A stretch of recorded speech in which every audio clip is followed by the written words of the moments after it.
able to afford as much of a house, and therefore prices won't rise as they have been? Well, I think there are several ways to answer that question.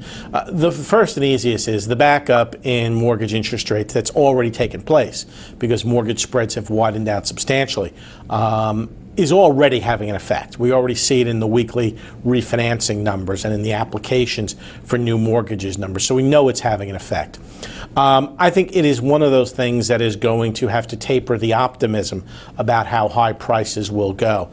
At the beginning of the year, there was a lot of belief that we would get 30% rise in home prices this year. That's a bit unrealistic against the backdrop of where mortgages are going now. And in fact, I've always been saying we'd probably get to around 10% rise in prices this year, and that's about what we'd be able to manage. And I still think that's the right number, is about 10%, which means most of it's already taken place in the system in terms of home prices. Another way to look at this is, what does this do in terms of the average investor's ability to afford home? Well, to be honest with you, the average homeowner, when you look at the median home price and divide it by median per capita income, we're already back to the pre-crisis levels on the ratio between home prices and median income.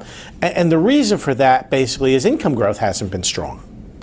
So you really have a consumer that to a certain extent needs cheap financing costs in order to continue to try to maintain what we've already seen start to happen in the housing market.